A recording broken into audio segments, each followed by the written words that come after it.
What?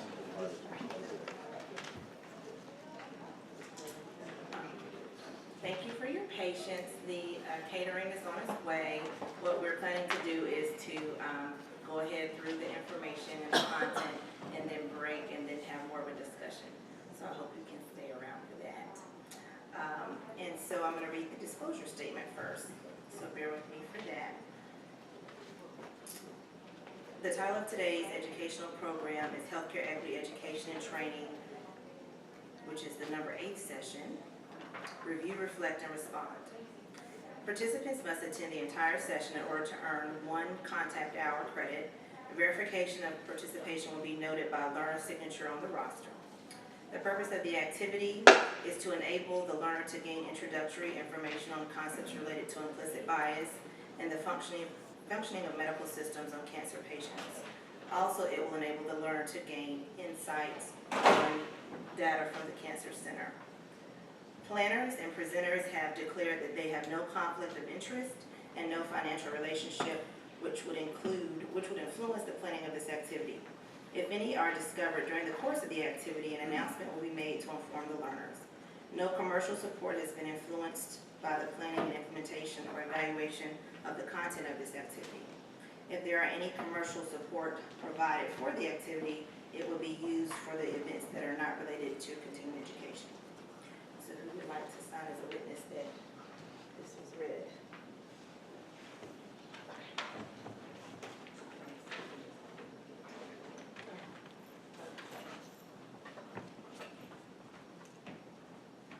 Okay, well great, well welcome everybody. So now we are today at our 8th session for the Healthcare Equity Education and Training series.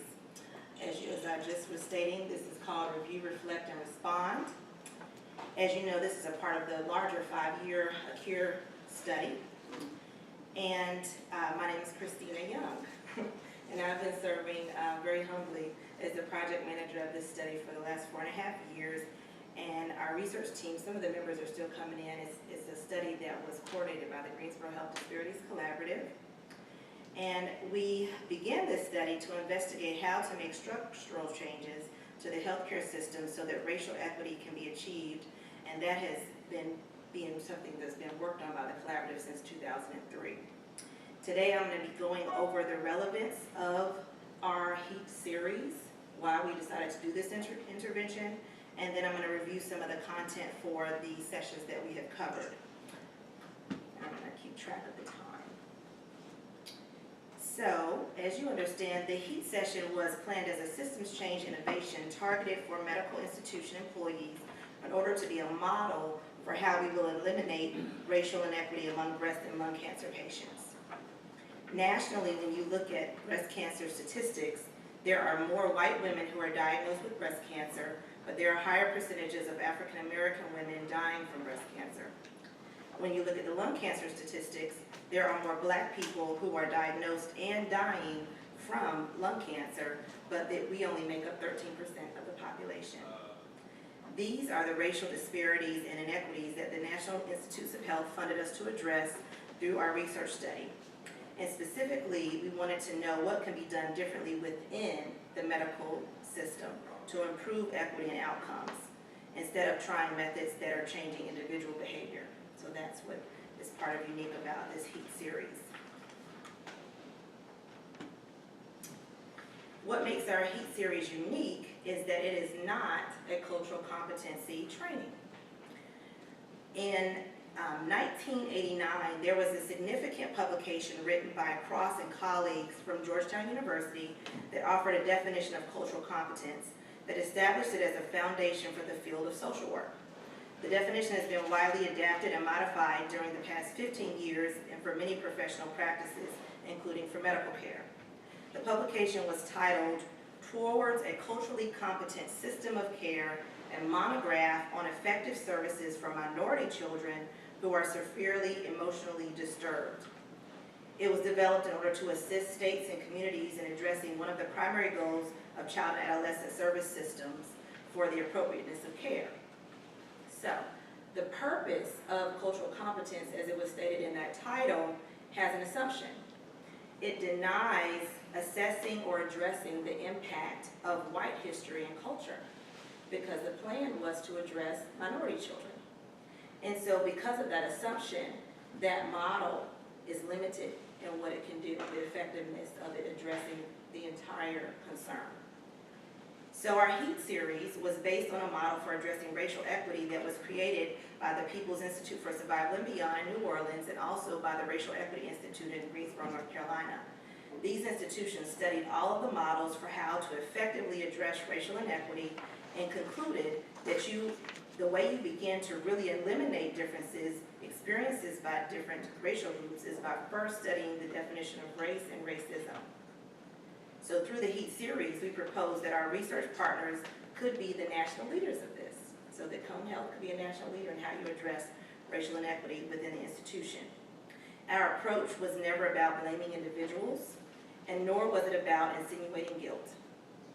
It was designed to introduce concepts to medical employees that would help you to think about ways to make changes within the medical system in a way that is striving towards patients completing treatment in a timely fashion and getting the quality care they deserved.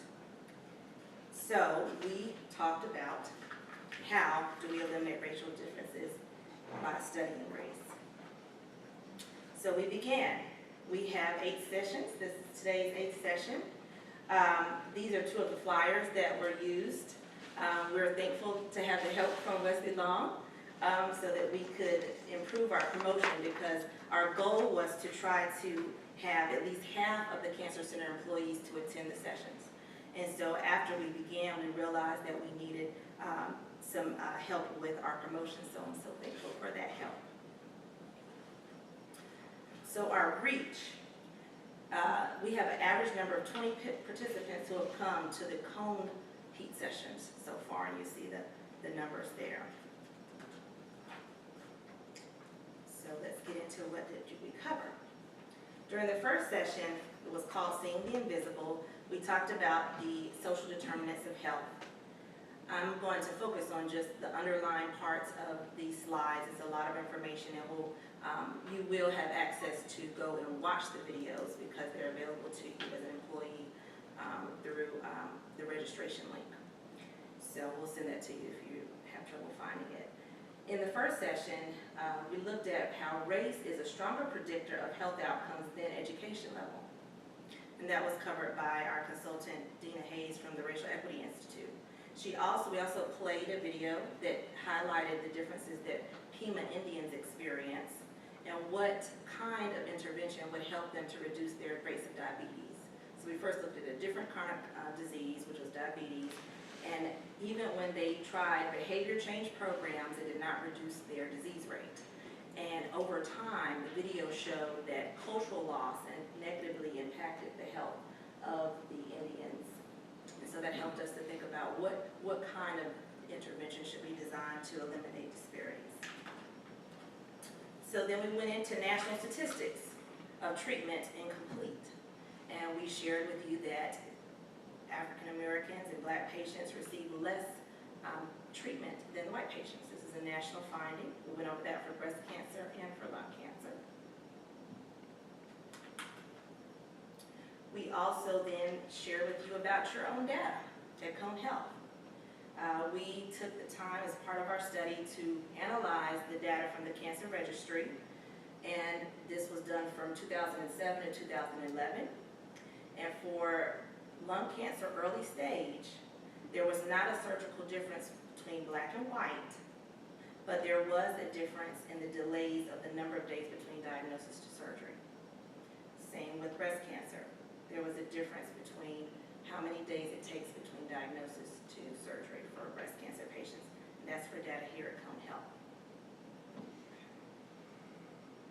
Then we share with you about the journey that a cancer patient would go through. Jennifer Shaw's here. She went through the journey with the participants at the first session. And what's important to us about this is that this was a diagram that was developed by the Greensboro Health Disparities Collaborative to see the system from the patient's perspective. And so Jennifer walked us through when a patient is diagnosed, which different encounters does that patient have when they're going through treatment, which different encounters do they have. And then Nurse B. Akins, she worked through an engagement activity with the audience on where are the pressure points, where do you think? We started with trying to get an assessment from the audience, where are the times when people are having a good experience or the most hard, heavy experience. So in the second session, we share with you perspectives from patients. Our project also conducted focus groups. We conducted focus groups with Black patients and white patients who were breast and lung cancer patients, and we analyzed their stories. And then we share with you through the second session that one concern that came up is that pain and symptom control was an issue expressed by the African American patients. They read to you quotes about problems with venipuncture and skin radiation and side effects, but we focused on how the concern that African American patients said that they had here reflects a national concern that African Americans experience inadequately managed pain and side effects.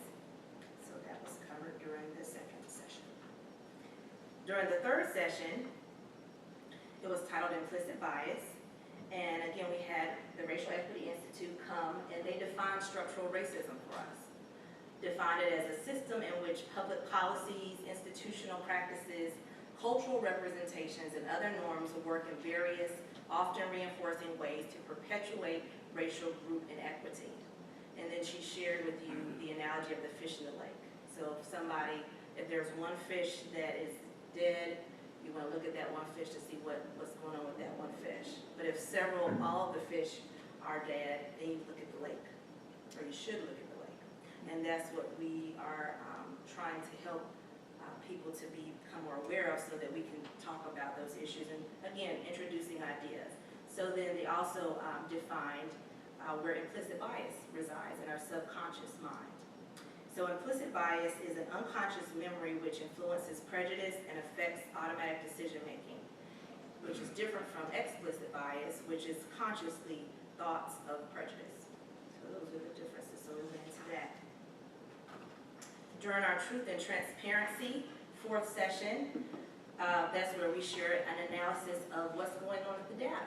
So far, we've been implementing our interventions with the cure.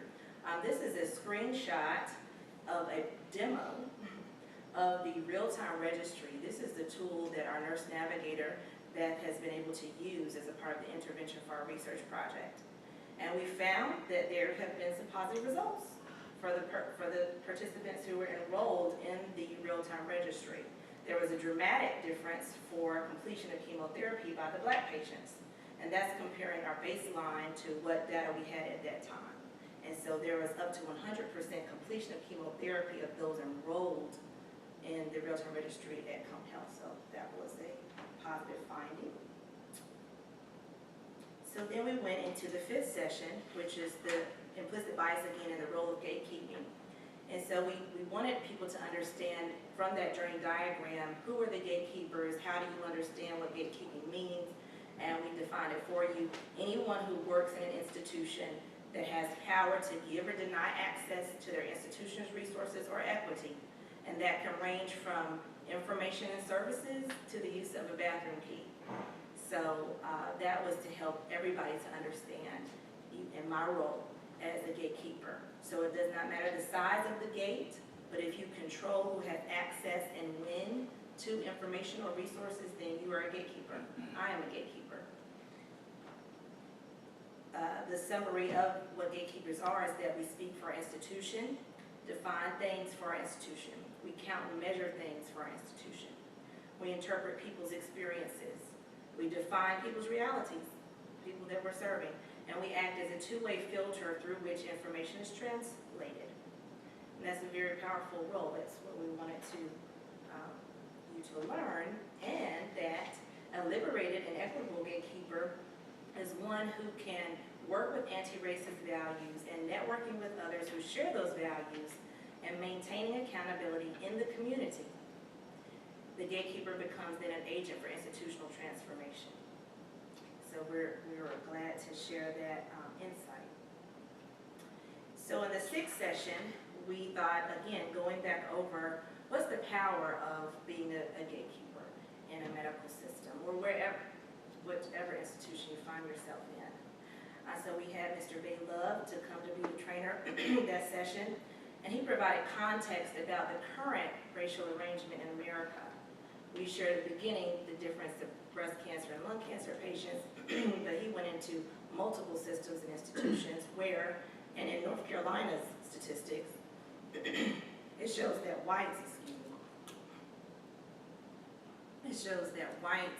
who are 2 to 5 times less likely to have bad outcomes across systems in North Carolina. And so he asked the audience, what causes this? Why is it that whites still have an advantage or privilege in North Carolina, for North Carolina's institution that was not only in healthcare, but also education and the system of social work. So engage the audience with that. And then he showed national data for job application research, where it shows that race determines income. So also went over some information from the unequal report, where that also shows for in the medical system, where there are differences and why there are differences once somebody comes into the medical system. I'm gonna keep on going through to get on through. So this is the part that will be covered in the next segment. More in the seventh session, Truth and Transparency Revisited. We went over the details of the cure research interventions. I'll let Dr. Seifer go into that, and then he explained the treatment complete measurement as our primary outcome of measure. And then we shared a preliminary analysis of the data up until that point. So I'll let him go into more details of this, because in that data, it shows a comparison between the baseline data, those who were enrolled in the study, and then all of the breast and lung cancer patients who were diagnosed between 2014 and half of 2015. And this is Zia, who helps us with the analysis in Chapel Hill. And from that, shared that at the second site, we were comparing the work going on here to the University of Pittsburgh's Medical Center, that they show significant changes from the baseline through half of 2015. However, at Cone Health, there were not shown statistically substantial effects in completion of cancer care for African Americans and whites. So in that seventh session, we talked about why might that be? Could it be related to physician participation in the heat sessions? Could it be related to key personnel turnover? Could it be related to the breast cancer and lung cancer ratios? Chemotherapy being collected elsewhere other than where we've been collecting data, or comorbidity issues? And so we have more to share with you in today's session. And after Sam comes up, we'll have a break, and then we'll have some time to reflect and respond. We'll have some small group questions you can talk with your partner with, and then talk broader with the group, and we'll take down some notes here. I'll switch to that now.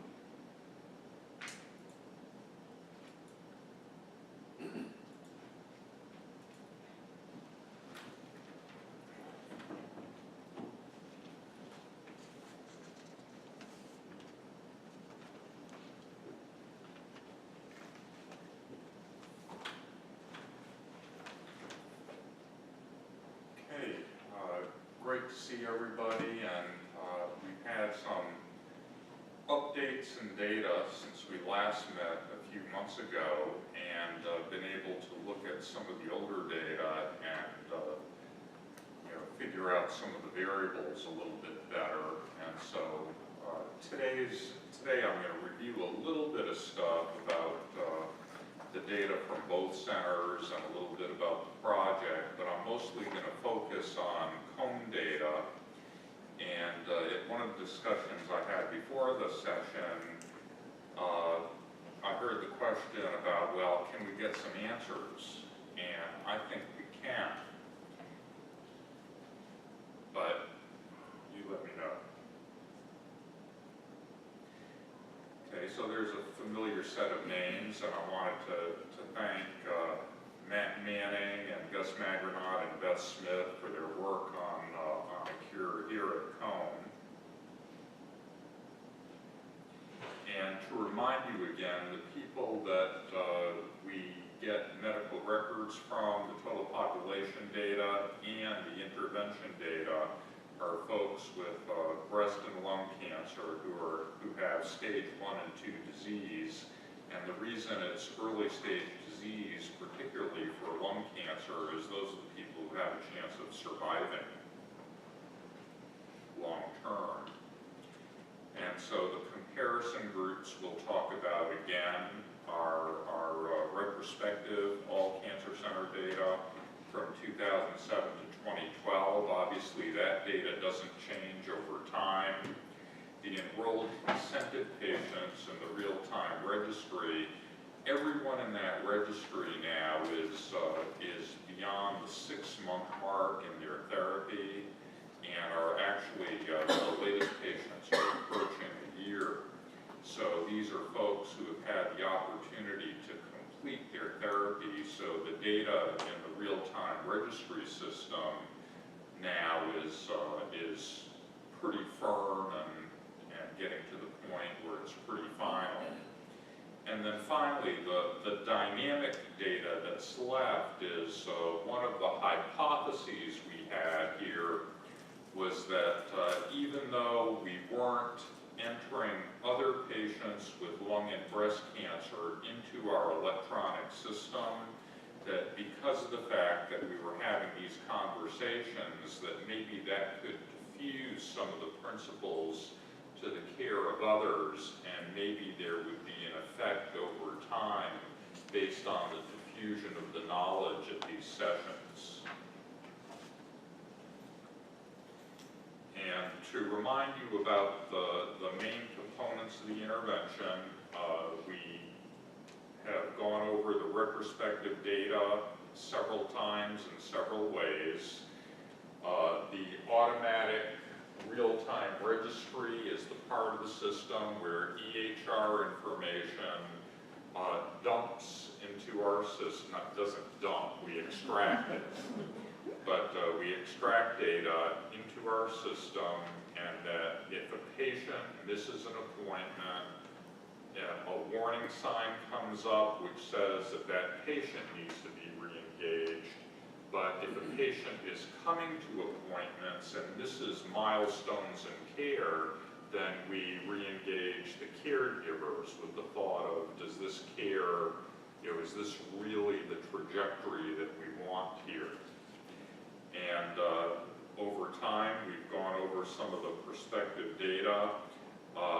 Christina earlier alluded to the power analysis of cancer care for pressure points in care. That was that systems thing where patients identified areas where they felt there were sometimes great things and sometimes barriers. And then we already talked some about the feedback part, but the Care Navigator, who for the last several years has been Beth Smith here, again, in navigation, it's one thing to follow what patients need and their appointments, but if somebody misses something or has some sort of barrier in their thinking to care, then that navigator is specially trained both in undoing racism, health equity training, and also trained in the social and belief systems and the mistrust calculus that can lead to barriers of adhering to care. So getting back to the results, last time, again, I showed you a lot of this information. The only information that's updated at all is 2014-15 and a tiny bit in the intervention portion. But again, to remind you that in the intervention, we purposely over-recruited African Americans because of the need for statistical power in the study. The other thing that was a little bit different is that in the intervention trial, the comorbidity score average was 1, whereas, for instance, for 2014-2015, it's 2. So the patients we recruited were a little bit healthier, but we controlled for that in our analysis. And the primary outcome, treatment complete, for lung cancer, an attempt at lung cancer curative surgery counts as treatment complete. And for patients that do not get surgery, stereotactic radiation, the quote cyberknife therapy, counts as a curative attempt for the patient, even though in the literature for healthier patients, there's a little bit of question of whether that therapy is as durable in 3 to 5 years as the surgical treatment.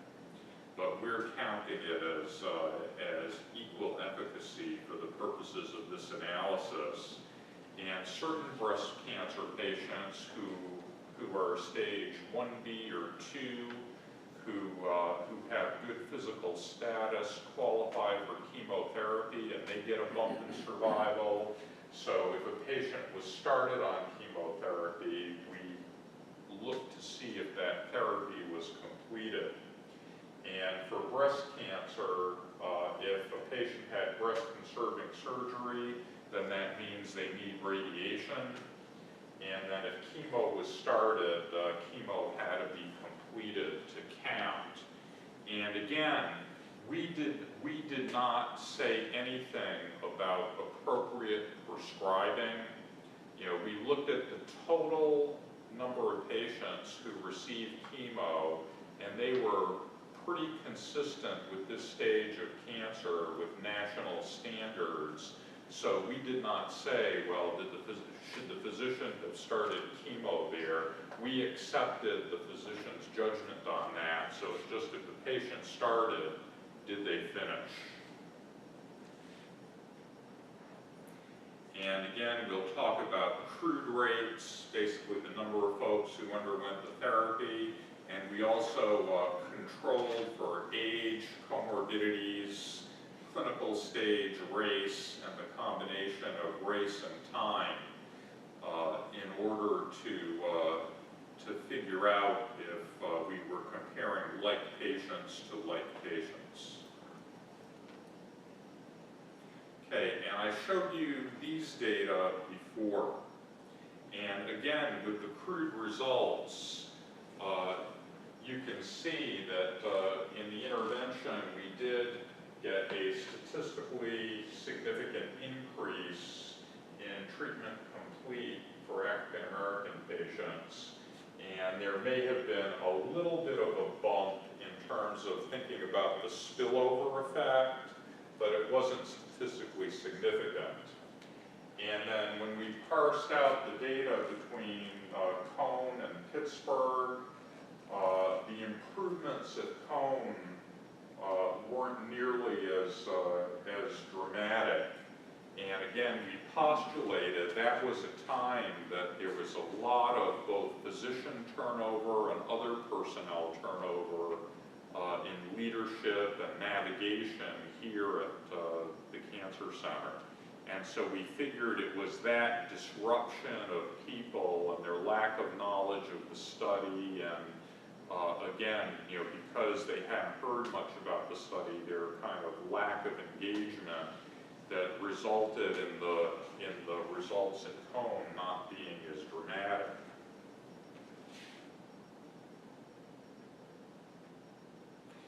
And again, with the adjusted results, they came out about the same. The major difference is in the intervention at Cone. The bump for African Americans wasn't as good because it turned out that the black patients were a lot younger and should have had more aggressive care. So when we adjusted for age, the data didn't look as well for African Americans.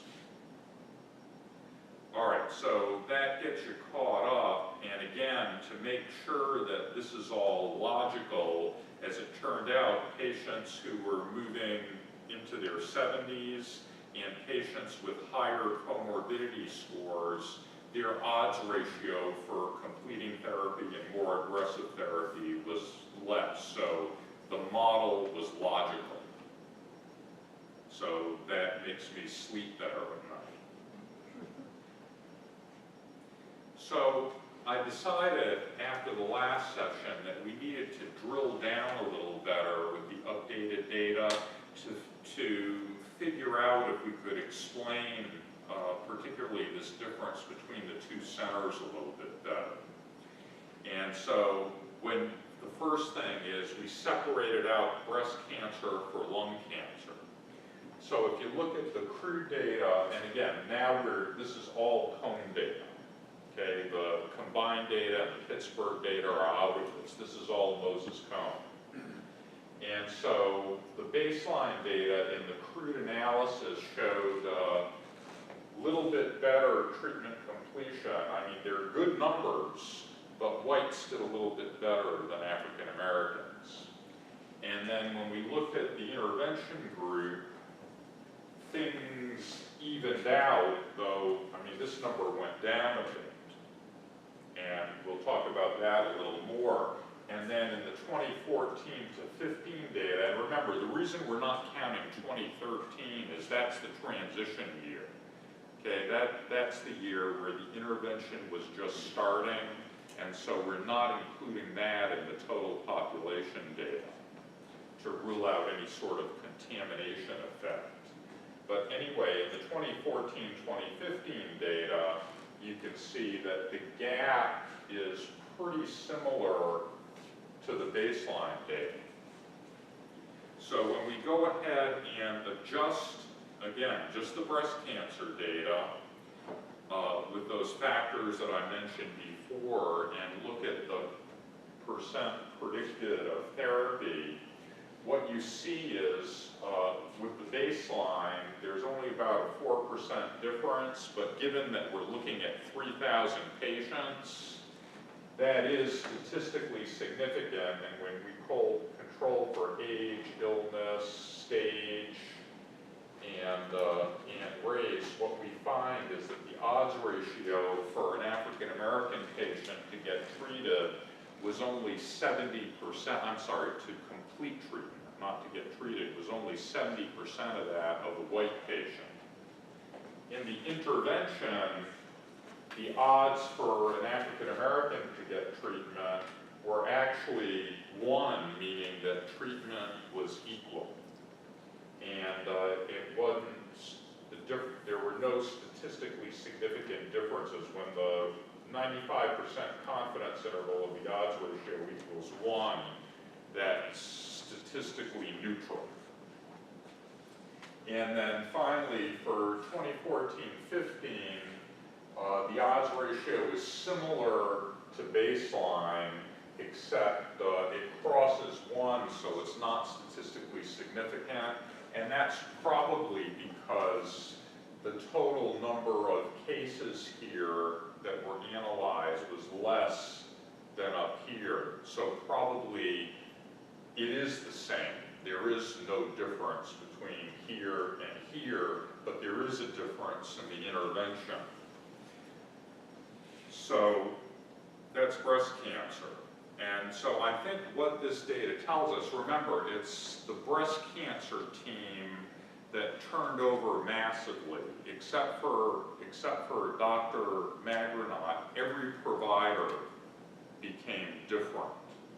And again, the navigation and the leadership changed too. So I think this argues